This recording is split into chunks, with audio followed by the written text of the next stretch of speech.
calon pengantin. Perkenalkan saya Tony. Di channel ini kita akan membahas info-info menarik seputar pernikahan. Hari ini saya kedatangan salah satu wedding organizer dengan Ko Johan dari party organizer. Halo. Kami akan membahas beberapa hal penting yang sedang hangat-hangatnya nih. Ini isu-isu yang paling jadi mungkin topik yang trending ya di dunia wedding, bahkan mungkin di dunia. Bicara soal COVID-19 atau corona disease ini ya. Nah, sebelum lanjut ke sana, mungkin pertama-tama boleh dong kita kenalan dulu. Artinya sejarah nih kok, aku mau tahu sejarah dari party organizer itu seperti apa sih? Oke, mungkin biar jelas aku nggak pakai masker dulu kali ya. Di sini kan aman ya. Ya. Oke. Tenang aja, kita udah jaga jarak. Udah jaga jarak, cuma Kita berdua doang ya. Berdua doang ya. Kita Jadi namaste rame-rame juga ya. kalau salaman ya. Sama-sama. Oke, mungkin sebelum bahas yang ke lain ya, mungkin Tony mau tanya yang lain. Mungkin kalau party sendiri, kita sudah berjalan hampir 13 tahun lah ya lamanya di dunia wedding. Oke. Kalau ditanya bisa ambil event lain nggak, ya bisa aja. Cuma memang secara fokus kita fokus di wedding gitu. Jadi memang detail-detailnya di wedding jauh lebih daripada yang ada event organizer atau apa ya. Jadi kita lebih fokus di wedding, kita cukup lama dan ya dari 13 tahun udah bisa bilang dulu tuh tahun 2000-an sempat berjuang memperkenalkan wedding organizer tuh ke para calon pengantin, kepada keluarga gitu ya. Soalnya banyak sekali keluarga zaman dulu, apa sih pakai WO tuh apa sih gitu ya. Jadi kita berjuang cara yang terbaik. Setelah itu WO sudah mulai menjamur, udah mulai di-compare dengan WO yang lain seperti itu. Nah, itu jadi punya era sendiri tuh. Zaman ini perkenalan, kemudian zaman berikutnya sudah mulai dikenal dibanding-bandingkan dengan yang lain. Nah, sudah mulai sekarang sudah mulai jadi bisnis kan sebenarnya WO kan. Nah, kemudian kita sendiri juga bentuknya office. Dari 13 tahun yang lalu kita sudah office dan sekarang masih office dengan ya kurang lebih ya staff juga lumayan banyak sekarang dengan freelance kita. Kemudian juga sekarang kita lagi hadapi era baru ya di 2020 ya wedding dengan COVID ya, sementara kan COVID yang kita mau bahas kan belum ketemu vaksinnya ya. Iya. Jadi kita akan berdampingan. Karena vaksinnya kalau dengar-dengar rumor sih mungkin bisa sekitar setahun, 2 tahun ya. Tapi kita masih belum bisa nerka-nerka banget sih. Iya. Karena itu harus bagian yang memang benar-benar berurusan dengan medis berurusan ya. dengan itu. Kita wedding nggak tahu ya yang Nah, itu. kalau wedding nih kita lebih ngebahas mungkin akan lebih sedikit bicara soal skema untuk prosedur dalam wedding itu sendiri. Iya. Tapi sebelum jauh ke sana, aku mau sedikit tanya dulu nih. Untuk COVID-19, apakah Ko Johan ini sudah tahu isu atau desas-desusnya nih sejak kapan? Sejak per kapan sih kok? Sebenarnya kalau isu awal mulanya kan di Wuhan ya, di Cina sana. Ya kita sih udah tahu, udah dengar, udah baca berita juga segala macam. Apalagi kan sekarang sosial media cepet ya. Ya ketimbang kita zaman dulu masih MERS apa informasi ya, kalau kita bukan orang tua ya kita nggak dengar. Sekarang anak kecil aja punya IG dia bisa tahu ada COVID gitu. Jadi ya tahu cepet sih sebenarnya. Nah, yang ekspektasi kemarin ya semoga nggak masuk ke sini gitu loh, ke Jakarta, ke Indonesia. Ternyata masuk juga gitu loh. Nah, ini yang jadi worry semua orang nih saat masuk ke sini karena prosedurnya cukup ya namanya bencana ya, sebenarnya kan penyakit nih, beda sama bencana alam kan ya. Jadi kalau penyakit itu ya mungkin ada prosedur sedikit yang lebih berbeda, apalagi di rumah sakit juga kan yang tadi namanya ada karantina apa segala macam. Bahkan ada beberapa negara di lockdown gitu ya. Kan setelah Wuhan Desember, nanti di Januari Februari isunya hebohnya di Italia. Yang begitu banyak yang kena ya, itu langsung berat naiknya cepet banget Italia. Iya, di beberapa negara bagian Eropa udah mulai langsung rame. Baru isunya di kita kan benar-benar masuknya kan Maret. Nah gitu. Tapi berarti kalau Maret ada kemungkinan nggak sih kira-kira ini pemerintah, ya kita nggak tahu lah ya, mungkin menutupi kasus ini sebelum benar-benar mungkin oh iya nih ada pasien yang positif. Ada nggak sih kemungkinan gitu?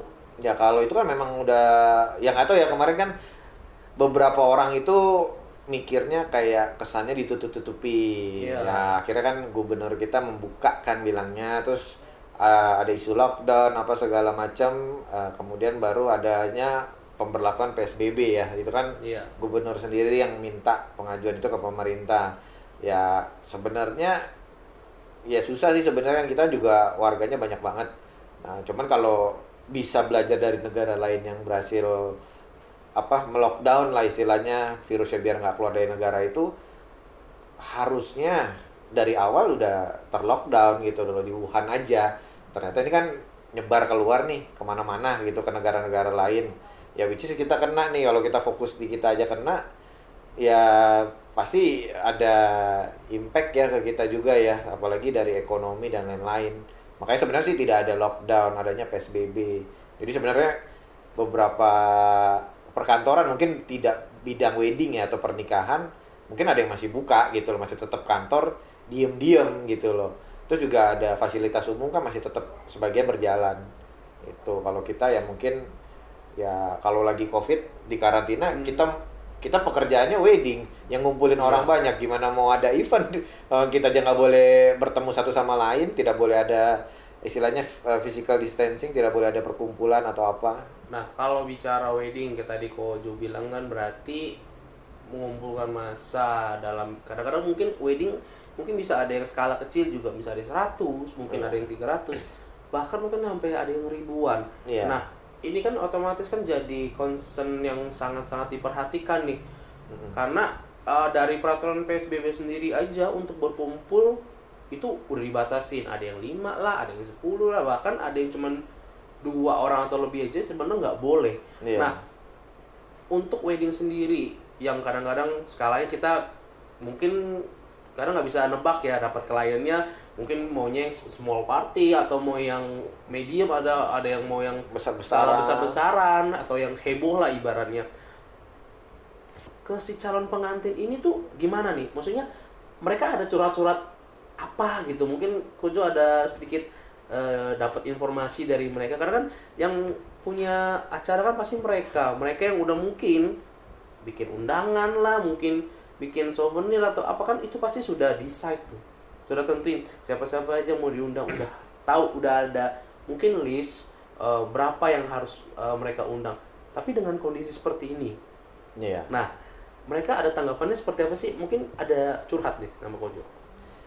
Ya kalau yang acara sih sebenarnya ya kan terakhir ada penutupan Jakarta sendiri kan di Maret ya, akhir-akhir Maret. Kita sendiri masih ada wedding itu 21, 22 Maret itu Sabtu Minggu masih ada. Nah, jadi ya kebetulan nih kalau ngelihat review dari 2 event ini, ya mereka semua kan kita kasih masukan-masukan positif supaya tetap optimis, jangan terlalu ini, karena memang baru, ya tahu saya kemarin masih baru sedikit lah, nggak nyampe 100, bahkan baru 50 mungkin ya.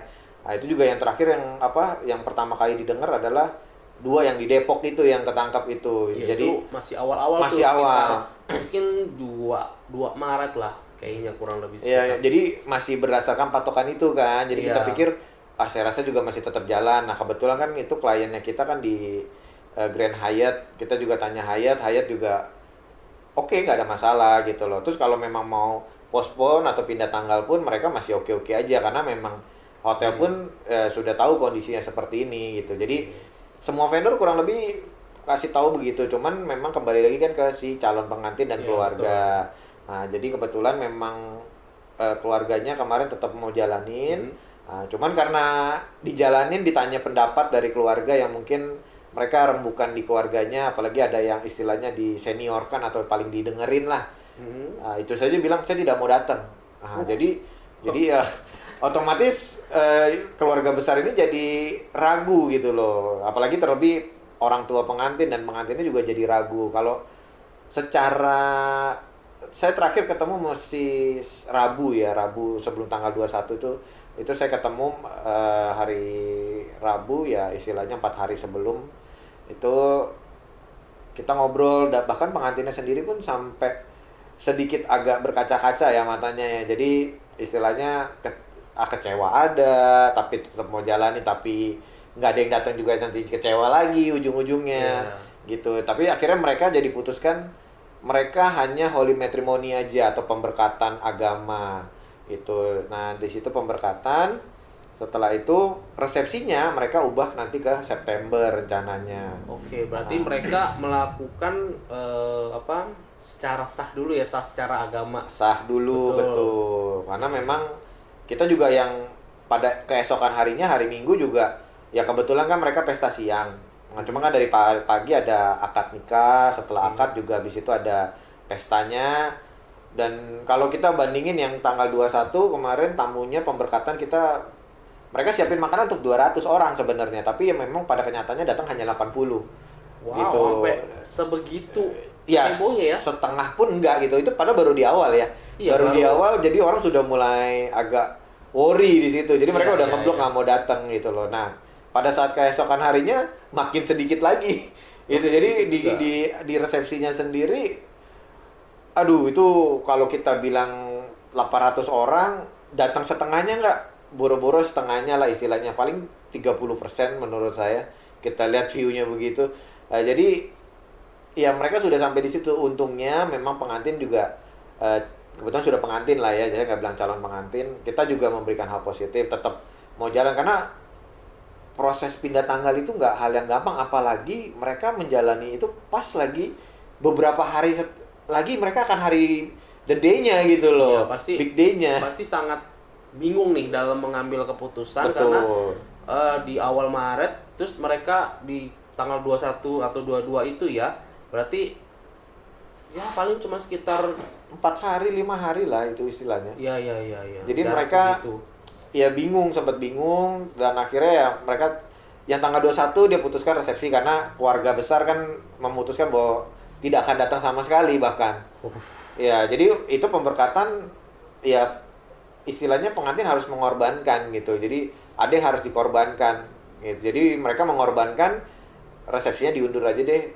Minimal mereka ada foto keluarga dengan keluarga besar, pasti datang. Berarti kalaupun yang datang 80-an orang itu berarti hanya keluarga-keluarga terdekat dari kedua pengantin ya. Iya, dan juga mungkin ada teman dekat. Ya, rata-rata kalau saya lihat anak-anak muda sih lebih cuek ya, lebih nggak terlalu merasa imun saya bagus gitu. Jadi saya pasti datang-datang aja gitu. Tapi kan kalau yang keluarga kan mostly banyak kan udah tua ya, udah umur, dan mereka juga agak ragu karena kan berdasarkan ininya ada WA, broadcast apa segala macam dan info-info lebih menyerang yang udah umur, lebih rentan berarti. Betul, lebih rentan pada usia-usia yang mungkin 40-50 tahun di atas ya. itu, betul.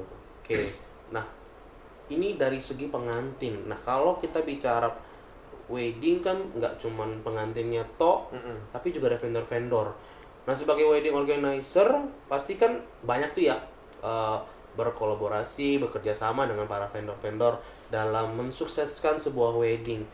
Nah, kira-kira kalau dari vendor-vendor sendiri nih, yang mungkin Kojo punya kenalan atau mungkin mereka ada cerita-cerita juga, tukar pikiran mengenai si wedding ini dalam konsep berbarengan sama COVID ini seperti apa?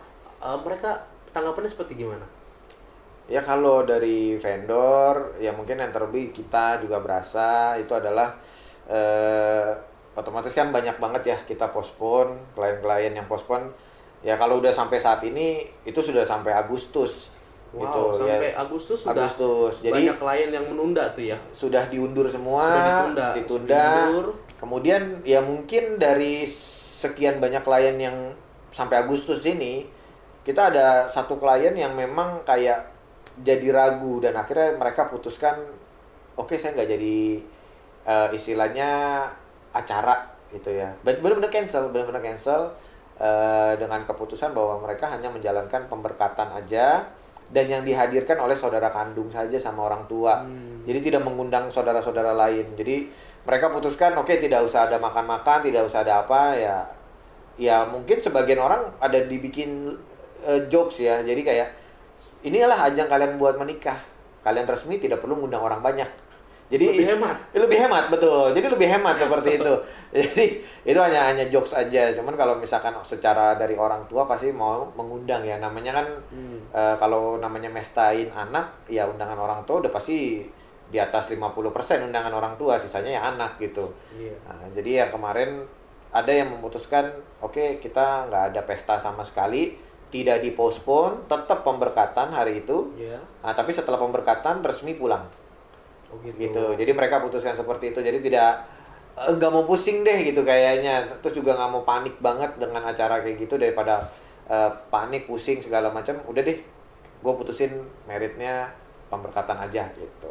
Itu ada yang seperti itu. Nah, impact-nya ke kita ya otomatis kita di cancel. Terus juga kalau yang vendor-vendor yang punya kantor, otomatis kan mereka harus bayar karyawan, dan otomatis dia nggak ada pemasukan lah istilahnya. Tidak ada pemasukan dari Maret kemarin. Maret mungkin masih ada kan, karena Maret akhir Maret, April, Mei, Juni, Juli, bahkan kalau memang di Agustus sudah nggak ada sampai Agustus, itu udah beberapa bulan kita nggak ada income gitu loh. Sedangkan ya kalau yang sistem kantor kayak kita kan kita harus gaji orang gitu kan. Nah, itu impact pertama. Kalau yang dari, saya rasa sih itu yang paling utama ya. Jadi nggak ada income, banyak klien yang diundur. Nah, saat diundur juga punya problematik sendiri gitu loh. Jadi misalkan dia tanggal berapa bulan Juli, nanti dia pindah ke bulan September sampai Desember misalkan. Iya. Tinggal pilihlah di bulan apa. Ternyata di bulan itu vendornya sudah ada, atau gedung atau hotelnya sudah penuh. Oh, otomatis berarti pindah bentrok. lagi. Bentrok dong kayak Bentrok, betul. Jadi ada kemungkinan akan berebutan dengan tanggal yang emang dari tahun lalu memang planningnya di tanggal itu. Oh, gitu. berarti kesulitan dari si pengantin ketika memutuskan untuk postpone pun pasti juga akan Bertabrakan juga bertabrakan dengan sama vendor juga ya. Betul. Karena mungkin dalam hal ini vendor sudah sempat di booking terlebih dahulu dengan oleh pengantin yang lain yang sudah sudah yang dari tahun lalu dia. Ya, betul. Mungkin pas dipilih itu slotnya sudah habis. Betul. Gitu. Jadi si pengantin juga harus menyesuaikan dong dalam hal ini ya. Berarti kondisi bahwa vendor ini apakah dia available atau tidak, dan juga si pengantin harus ngecek semua tuh. Nggak Betul. cuma salah satu doang, nggak cuma mungkin WO atau nggak cuma entertainment atau mungkin dekor aja. Nah, Gitu. Jadi mereka hampir juga, semuanya ya, berarti semua segmen juga harus dicek juga ke availability. Oke, berarti dari segi vendor pasti mereka ngalamin yang namanya zero income. Dan juga berarti postpone ya, tanggal-tanggal yang diundur, dan itu berarti harus cek lagi ya kesiapan dari si vendor apakah mereka bisa atau tidak gitu. Nah, kalau kayak begini nih Kojo, untuk kedepannya seperti apa sih? Maksudnya langkah-langkah yang akan diambil sama mungkin vendor-vendor gitu, jadi untuk tetap bisa menjalankan wedding, tapi mungkin wedding dengan yang bersamaan dengan si COVID ini nih. Gitu. Kira-kira sudah ada isu-isu atau sudah ada info-info? Ya selama saya baca sih ya kan, kita juga tetap pantau terus, kita juga ini. Cuman memang ya informasi bisa digali lebih banyak lagi juga dari beberapa orang gitu ya. Sampai saat ini kemarin saya sempat baca ada new normal baru kan ya. Itu jadi ya sudah ada banyak konsepnya di sana gitu. Jadi kayak buat calon pengantin yang memang sudah ada nih, terus juga ada beberapa orang yang sudah mikir, oh kayaknya tahun ini mau merit gitu ya, tapi kok jadi COVID, terus jadi otomatis kayak sekarang kita punya pengantin juga mereka diam di tempat istilahnya, nggak mempersiapkan apa-apa karena mereka juga bingung. Bahkan yang kemarin ada jadwal pre-wedding segala macam itu mereka nggak bisa karena mau kemana, mau pre-wed kemana, orang lagi nggak boleh kemana-mana gitu ya. Keluar Jakarta sekarang ini lebih parah lagi. Iya. Gitu. Jadi kita sih biasanya informasiin ke pengantin itu kita kasih 3 bulan sebelum itu sudah kita informasikan. Nah ini saya semua klien kita sampai Desember kita informasiin yang tahun ini kalau COVID atau ini masih belum berakhir sampai 3 bulan sebelum, ya mungkin sekarang COVID-nya kan kita disuruh berdampingan nih, menurut istilahnya asumsi dari Pak Presiden sendiri kan. Nah, jadi kita harus berdampingan dengan COVID atau berdamai bahasanya. Nah, jadi kalau misalkan kemarin itu kita informasiin dari awal bulan-bulan yang awal-awal COVID itu, kalau memang masih parah dan juga masih PSBB gitu ya, itu 3 bulan itu udah mesti pastikan tetap mau lanjut atau pindah tanggal. Gitu 3 bulan deadline-nya. Setelah itu apa yang harus dilakukan? Setelah itu ya komunikasikan dengan keluarga kedua belah pihak, ya calon mempelai pria dan wanita. Setelah dikomunikasikan, menemukan satu jalan keluar, misalkan oke, kita postpone atau kita mau tetap jalan. Nah, kalau tetap jalan kan tetap keep going aja ya gitu ya. Tapi kalau dipostpone itu masih banyak PR-nya tuh. Menanyakan available venue. Ya kan? Yang paling utama venue lah biasanya. Soalnya kalau dekor bisa, yang lain bisa, yang ini bisa, tempatnya nggak available, mau di mana pestanya? Iya, berarti ya intinya semuanya harus dicocokkan dulu. Dicocokin dulu gitu. Jadi masing-masing vendor ditanyakan available dulu. Oke. Setelah oke, baru ketemu keluarga gitu kan. Nah, kalau misalnya ketemu keluarga, ada 2 versi kadang-kadang. Ada yang menanyakan dulu available dari hotel, ada yang menentukan tanggal baiknya sendiri. Lihat buku, ada lihat orang yang ngitungin jam tanggal tanggal baik gitu. Kalau tanggal baik itu biasa saya sarankan pilihannya 3 atau 4, lebih dari 2 gitu. Jadi kalau sekarang kita mau pindah ke September ke Desember itu kayaknya cukup padat kalau tanggal-tanggal favorit, karena yang udah ngitung tanggal baik kan nggak cuma pengantin satu doang, pengantin A doang gitu ya. Yang udah deal dari tahun lalu kan juga pasti udah hitung tanggal di tanggal itu. Nah, selain tanggal baik, kita punya juga tanggal cantik. Nah, contohnya 10 Oktober 2020. Nah, 12 Desember 2020. Nah, itu tanggal-tanggal yang cantik, bukan tanggal baik sebenarnya sih. Ya kalau tanggal baik ya mungkin bonus aja lah bilangnya. Tapi kita 2020 di Oktober dan di Desember itu ada 2 tanggal cantik, dan itu sudah close dari tahun lalu sebenarnya. Jadi kalau sekarang mau pindah ke situ udah nggak bisa. Beberapa vendor pun misalkan nih ada yang udah panik dari September. Vendor itu mendahulukan yang Juni-Juli. Jadi yang Juni-Juli pilih tanggal dulu, baru yang September boleh pilih tanggal. Oh, berarti prioritas. Seperti tadi Kojo sempat bilang, berarti sekitar 3 bulan minimum sebelum hari H, berarti sudah boleh menginfokan. Dan berarti ya mungkin kurang lebih di 3 bulan itulah ya, mungkin jadi masa-masa sudah boleh mempertimbangkan mau lanjut atau mau ganti tanggal. Iya, betul. Dari kesiapan vendor pun tadi mereka ada yang bisa atau tidak kan, itu semua tergantung dari mereka available atau tidak. Betul. Dan juga mereka pastikan nggak mau semuanya bentrok lah gitu kan.